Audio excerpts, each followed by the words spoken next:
Бүгін 19 апрель гиластын гүлдөгөн убактысы. Көрүп турганыбыз бул валовой 3 гилас. Жанында чаңдаштыруучу башка сорттогу гилас. Валовой 2 деп коебуз. Экспериментке мунун бутагын алып, азыр чаңдаштыруучусу жок жерге эксперимент кылабыз. Дагы бир чаңдаштыруучу кийинки сортко келдик. Бул момент экен азыр. Мынакей. Азыр ишин ачып көрөбүз ушулардын. Бул азыр мынакей күнгөй жагы. Уже кора кармаптыр уже. Түйүлүп тур уже.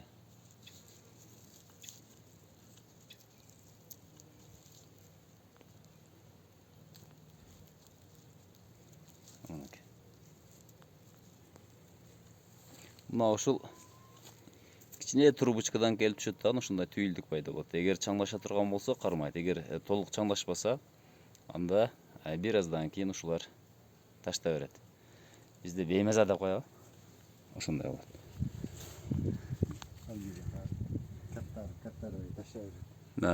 Каттар эле атып таштай берет. Арамза деп коет.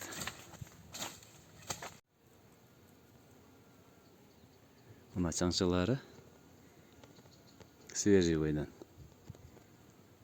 Мына жаңы эми гана гүл ачкандары. Мына ошолар чаңдаштырууга жарайт. Туугандар, тоодогу бакка алып келдик. Азыр чаңдаштыруучусу эң алыс деген мына ушул гиласты кол менен чаңдаштырып чыгабыз. Кеттик.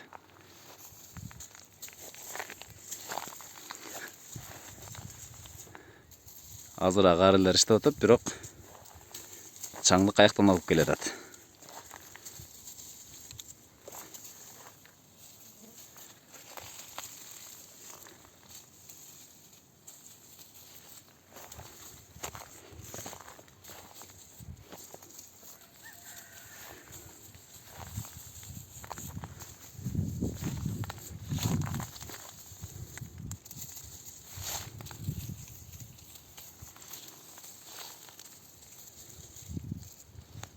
Биздин Кыргызстанда негизинен гилас бактар валовой 3төн жасалат, анткени экспортко ылайыктуу.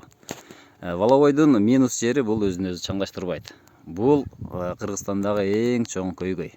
Өзүн өзү чаңдаштырбай калды, албай атат, гиласын болбой атат деген. Туугандар, азыр биз чаңдаштыруучусу Желтая Драгана коюлган бактабыз.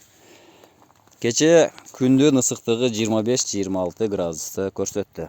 Азыр алдыбыздагы Желтая Драгана деген сары гиластын желекчелери, аталыктары, энеликтери, баштары мынтип саргарып күйүп калганын көрүп атабыз.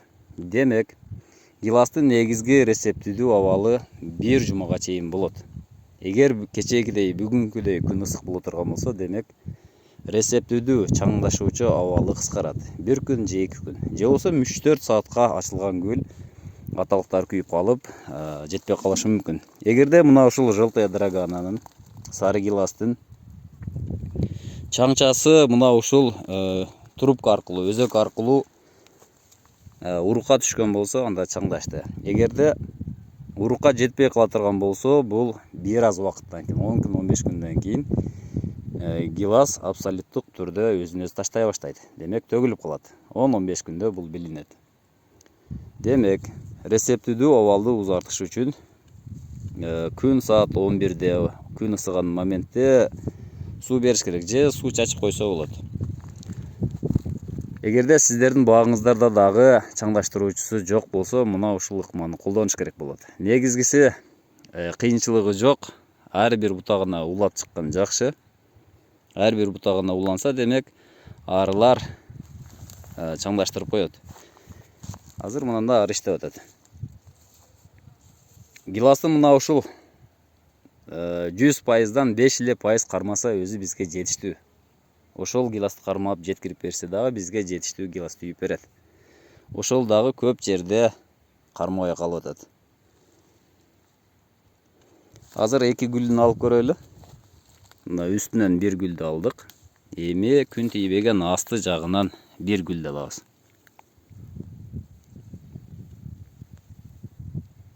Астынан алайлы. 2 гүлдүн айырмачылыгын көрө турган болсок, бирөөсүндө аталыктагы энелик дагы кургаган. Экинчи гүлдө аталык дагы, энелик дагы өлгөн эмес. Мынакей, экөөнүн айырмасы ушунда. Эгер буга чаңдаштыруучу урук ичине түшкөн болсо, бул түйөт. Эгерде мына ушул ичи жөн эле кийинирээк төгүлүп кала турган болсо, анда бул жөн гана түшүп калат. Азыр мына гүлдөн көрдүңүздөр, колума саргарып, чаңчасы түшүп атат. Азыр мына ушул астындагы бутагын алып алдык. Эми алыс 50 метр же болсо ары жетпей аткан жерге алып барып, жөн гана эксперимент үчүн ургулап чыгабыз. Адырагананы бири-бирине чаңдаштырып чыгабыз. Базарда сатылган эч бир чаңдаштырат деген препараттар эч ким иштебейт. Эгерде чаң жок болсо, эч кандай чаң иштебейт. Алар жөн гана арыны чакырып бериши мүмкүн, же болсо рецептүдүү абалды бир аз чоюп бериши мүмкүн, же болсо кичине витамин болушу мүмкүн. Андан башка пайдасы жок. Мунун бардыгы жөн гана өзүн өзү алдамай болуп эсептелет. Ошондуктан ары дагы чаңдаштырбайт. Эгер гүл жок болсо, чаңдаштыра турган гүл болуш керек. Анткени бири-бирине гени туура келе турган гиластар бири-бирин чаңдаштырыш керек. Воловой 3 бул гибрид, адамдын өзү жасап чыгарган сорт. Мына ошондуктан булар өзүн өзү чаңдаштырбайт. Булар мөмөгө гана, мөмөгө багытталган, экспортко багытталган гилас. Мына ушундай туугандар. Гиластын бутагына мына баклажка сууду куюп, азыр мына ушул чаңдаштыруучуну жанына коюп коебуз. Мынакей. Мына ушул гиласты буйруса 1 айдан кийин тартып чыгарам. Кандай болду? Буйруса алдыда жыйынтыкты көрсөтөбүз. Сиздер менен Бекболот Куламов болду. Кудайым багыңыздарга берекесин берсин. Мына ушундай туугандар.